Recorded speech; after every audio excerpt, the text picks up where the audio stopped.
we wanted to get the movie back. So we went to the American Film Market in Santa Monica. And I remember the distribution lady said, hey, you guys signed the contract, it's ours. And we signed this like 10-year contract. It was terrible. Wow. And I remember sitting out on the deck looking at the ocean of the hotel. And I remember just thinking like, I have two choices. Either I'm going to quit this industry, get out of this industry, because this is terrible. This is such a shady business. Or I'm going to learn everything I can about law in the entertainment business and distribution, so that way I don't make these kind of mistakes in the future.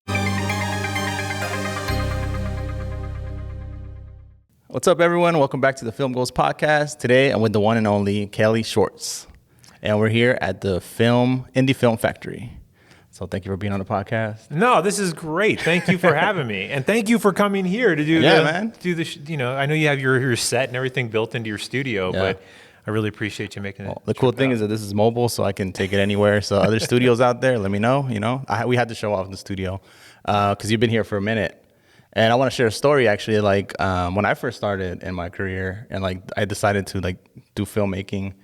Me and my friends were doing a web series, and then we started following people on Facebook and everything, and then we saw that you had a workshop. And I was like, hey, let's go check out this workshop about film distribution.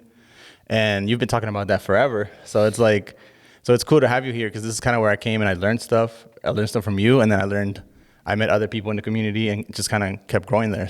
And it's been a while now. It's been almost 10 years. Yeah, it makes me feel good to hear that. Because, that's the main reason why we started this place. Charisma and we started this place and in hopes to help people, give people kind of an opportunity to springboard their filmmaking careers, I guess. Yeah, and we didn't know that, well, at least I didn't know that there was a community here at that point. I saw the Facebook groups, the actors and crew or whatever. But then actually coming here and seeing people doing it, like you're actually doing it, actually making films and distribute them yourself and actually making it a career. Yeah. So let's start with the beginning of the journey. How did you get into filmmaking? I know you're from Vegas, so you've been doing it in Vegas forever. So. Yeah, I wasn't born in Las Vegas. I was born in North Dakota, millions of years ago. But yeah, my family migrated to Las Vegas, and they set up shop here. And I grew up here in the desert, And at that time, there was very little in terms of filmmaking infrastructure. If you wanted to go into filmmaking, you had to go to LA or New York or maybe Chicago or something like that. But there wasn't really anything here. So when I got out of high school, I always knew I wanted to be in filmmaking. I actually wanted to be an animator. I wanted to be a cartoon animator. But of course, that was even harder because, you had to go to Disney or you had to go to a different place. Certainly not Las Vegas. Like a 2D animator? Yeah. Okay. I was an illustrator. Yeah. And so there wasn't a lot. And I remember I applied for art schools and couldn't get into most of the ones that I wanted to get into. And I finally got accepted into the Academy of Art College in San Francisco.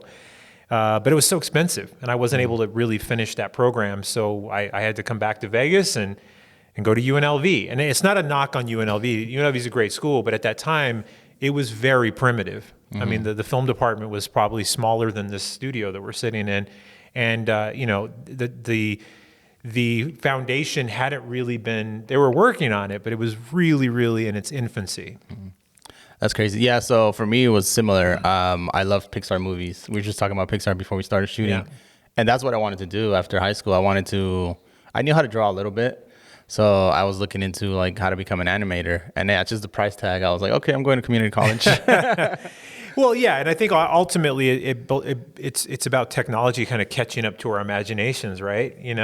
When I first got into this business, it was right at the beginning of when digital was starting to come into the market, and a lot of my cohorts and a lot of my colleagues, they were still shooting on 16 millimeter, and if they were they had wealthy parents, they were shooting on 35, and I could never afford to do any of that, and so I remember getting my very first digital camera. I went to an electronics store in Vegas, and I bought this thing, and I used a store credit card to buy it, and it was 50% interest. I don't know if it was 50, but it was a lot, right? It was a lot of money. Yeah. And at that time, I didn't have any money, so it was, I pretty much maxed that thing out, and it was like a car payment, to get this camera. But that's how I started, and once I had that camera, and I was like, wow, I can do this on my own.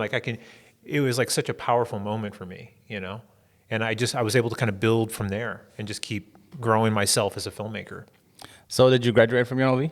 You know, I dropped out of school. Oh, okay. I got a job at Warner Brothers, actually, working on a TV show called The Strip. And it was a short-lived series, show for the WB, I believe. But I did a little bit of time, I think over a summer there, just being a production assistant. But at that time it was like film school 101. I mean, I was learning, watching. I had such great opportunities. I was able to go to the set.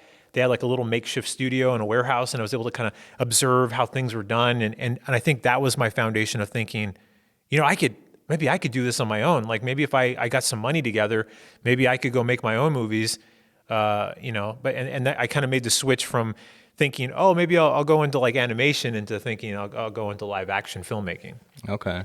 So then with that camera, what was the first project that you decided to do on your own? Like, we did like this little spy comedy, and it was like me and my buddies. We were filming in the desert and dressing up in different costumes. It was so outrageous. I've burned every copy to make sure nobody will ever find it. I'm sure somebody will find it, and I'll be canceled. But it was what we did, and the goal was, it was right around that time of Austin Powers. Okay. So it was kind of that theme of spies and government agents, and so we made this little project. But I remember us doing a premiere. And we actually got into the newspaper. The newspaper like wrote an article on us. Okay. And I remember us being like on the cover of this like Las Vegas newspaper, and we were like popular, like famous for like a week in Summerlin. It was like whatever the newspaper was. Yeah. But I just remember being like, wow, this is, and our premiere was big. We rented out a theater called the Century Cinedomes, which now is the Smiths. It's right down the street from here. Okay. I remember watching like Indiana Jones and Star Wars movies as a kid, but we premiered our first movie at that theater, and it was packed.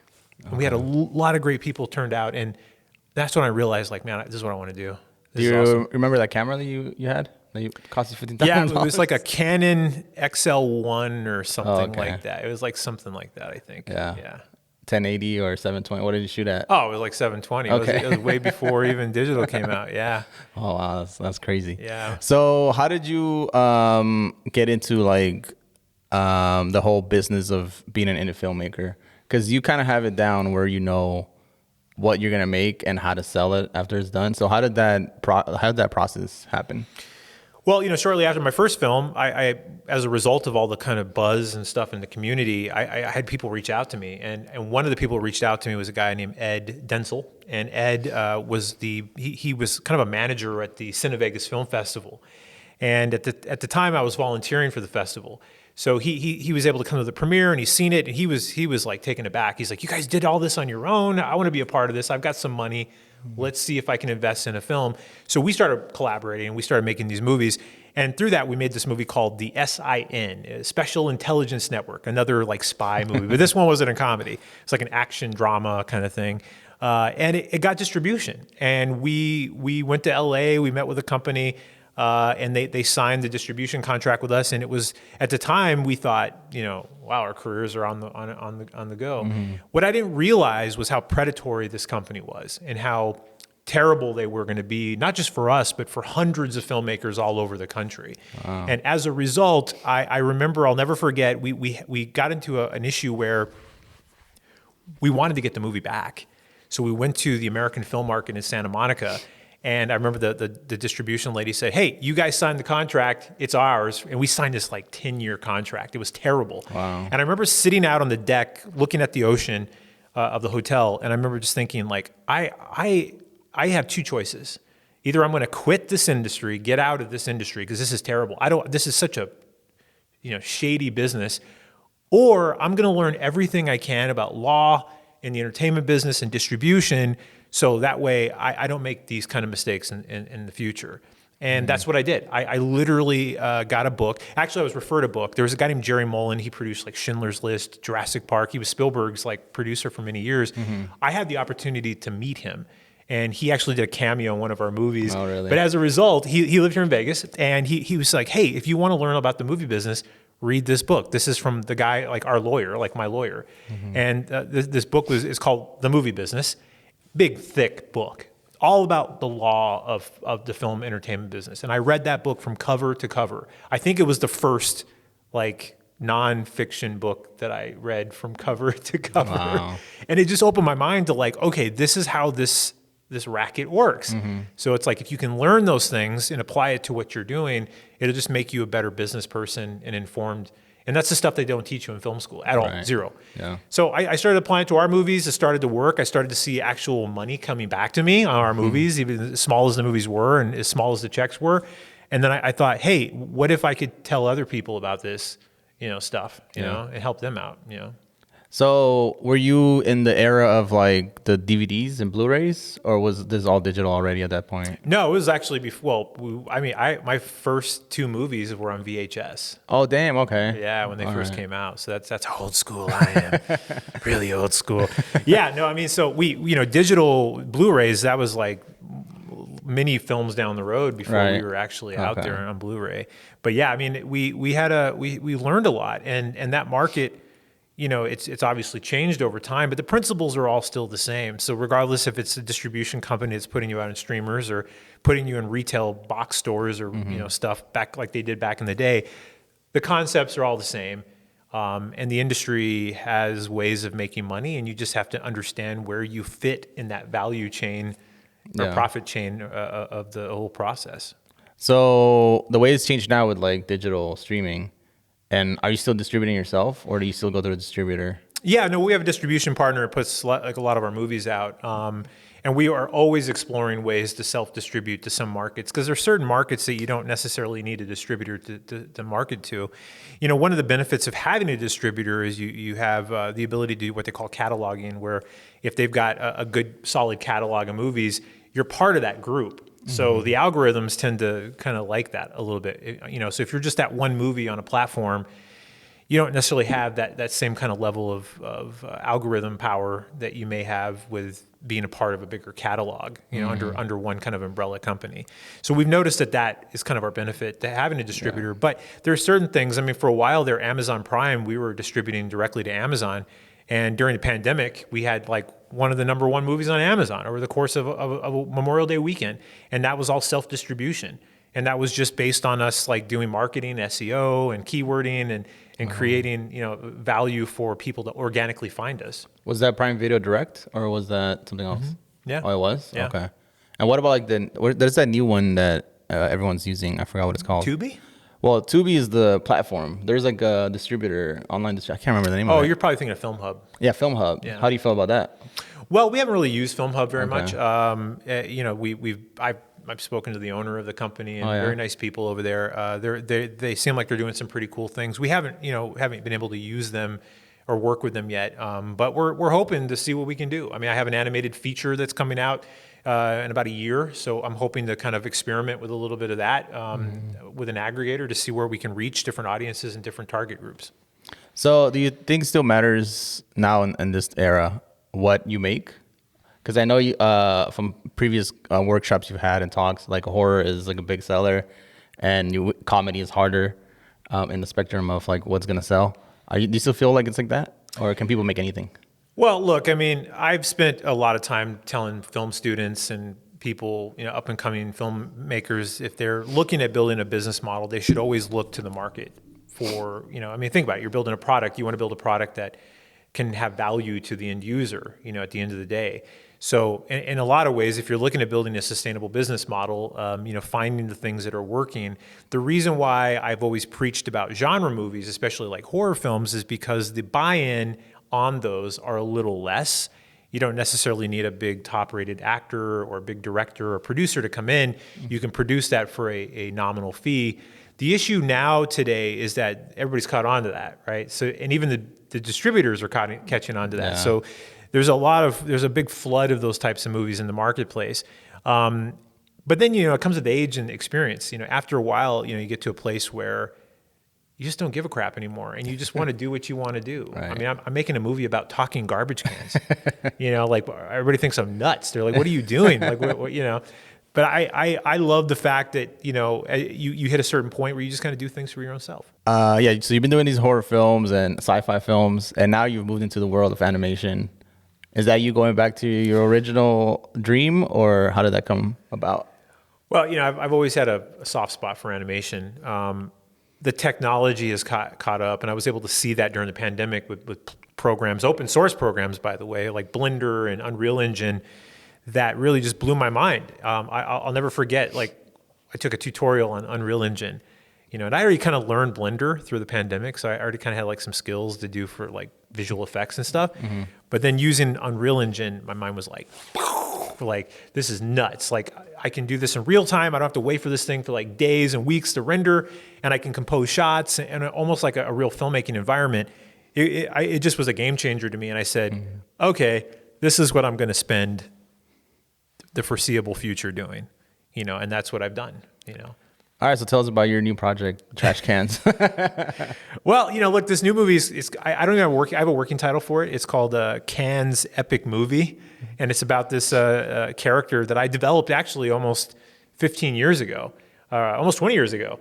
He was a little talking garbage can. We had a little web series, and he would complain about like social issues and things like that. So now he's in a three-dimensional world, but this character witnesses a cop ditch some evidence, and he wrongly arrests a guy, and he gets rid of the evidence, and he throws it in this oil drum named Dion.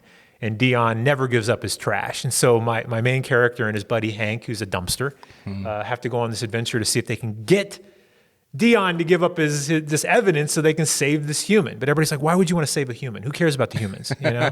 So it's just this kind of back alley adventure that's happening.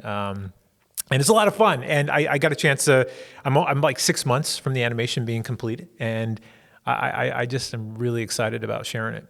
What was the first thing that like you learned when doing that stuff? Was it the animating itself, or how did you like go into like the software? Well, I think the first day you open it up, you're like, oh my God, what is this?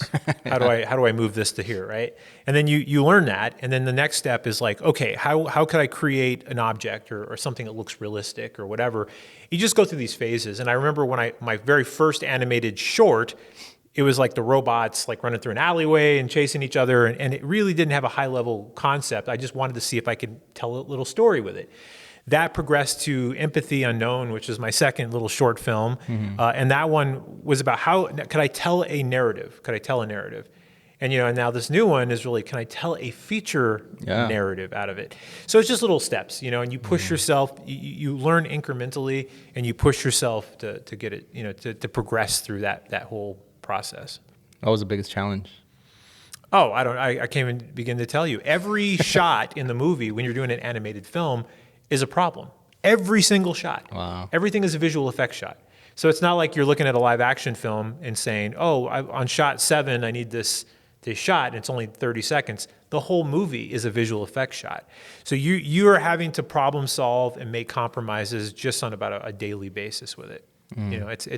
It's definitely something that takes patience. When did you decide to start owning a studio? And there's a lot that goes through here. You have mixers, you have events, and actual productions happen here. So how did it start? Well, so I was business partners with a company called ProWorks Media, and we had been around for a while. And it was a successful firm, doing video production, and we had done some movies and stuff through it. And I remember coming home, and my wife, Charisma, said, hey, I got a great idea for another business. I'm like, well, what is it? And she's like, we're going to open up a studio for independent filmmakers. And I always thought, oh, that's a great idea. None of them have any money. How are we ever going to make any money doing this thing, But she seen the vision, and she believed in it. And about that time, I was getting out of business with my other business partners and looking for something like what was next. And we just kind of found this place. And I remember like coming into this box the first time. She found this place. It was perfect location in Vegas, and it was the right square footage, the right price, and we knew that we could grow here. And what we've discovered is that, no, there's actually a need for this kind of a thing. Not everybody can afford a $10,000 or $15,000 a day production facility, or even a $5,000 a day production facility. You needed something that not only was our overhead low, but it would be enough to where other filmmakers could come in and feel like they could have some level of ownership over it. And that's what the Indie Film Factory is. And we've done movies, we've done TV shows, we've done commercials, you name it, music videos. And it's just been great to see the people like yourself who've gone on just doing other great things. And now wow, you started here in this little box, or you had some history here. Yeah. I mean, I held auditions here. We shot a couple things here. And then, yeah, I'll just like try to come here for all the events and mixers that you hold. Because I think there's a lot of knowledge that you impart on people that are coming up. And I think like this is like a good hub for people to come and, check it out. Yeah, I remember it just being the green screen, and then you got the white wall. And then there used to be like other little set parts here. So I've seen it evolve a few times. Yeah, it's always every time I changing. come through here. Yeah. So it's cool to see. What's the hardest part about owning a studio? Oh, I mean, where do you begin? I mean, it's, not every month is wonderful. We survived the pandemic. The pandemic was really tough. I That's mean, big, yeah. we were basically just hemorrhaging money out the window, and it was a very difficult time. But I think that the hardest part about any business is really just the longevity, being consistent with it. You have to be consistent, and you have to be dependable. The thing is with most businesses, they change so much, or they morph too much, and that's a lack of discipline in some cases from the business owner. Sometimes you have to make business changes, but you have to find a core value that you can be consistent with, and I think that's always the hardest thing. And there's been a lot of like, oh, maybe we could turn this into something else or do this, but at the end of the day, people are depending on you to be there, and that's why they keep calling and coming back. And then, 14, 15 years later, you realize like, oh, we're still here, and there's a reason for that. That's amazing. So let's talk Vegas turning into Hollywood. So I want you to kind of, if you can, explain a little bit, because I know there's two bills, and this is where I get confused. And one of them you are pushing, and you're talking about it a lot. Can you just give us a quick rundown of the difference and what it means for Vegas? Yeah, well, so there's two bills, like you said. There's AB 238, which is sponsored by, Warner Brothers, Discovery, Sony, and Howard Hughes. And the idea is to build infrastructure, build a brick and mortar studio that could produce movie content and stages that would be available for not just those two companies, but for Hollywood and other industries to come in and use. And they've committed to a really impressive amount of production spend, over the next decade, which in my idea would be equal a lot of great paying jobs for locals, and also a job creation market that would probably offer thousands of new jobs in Las Vegas and up north as well.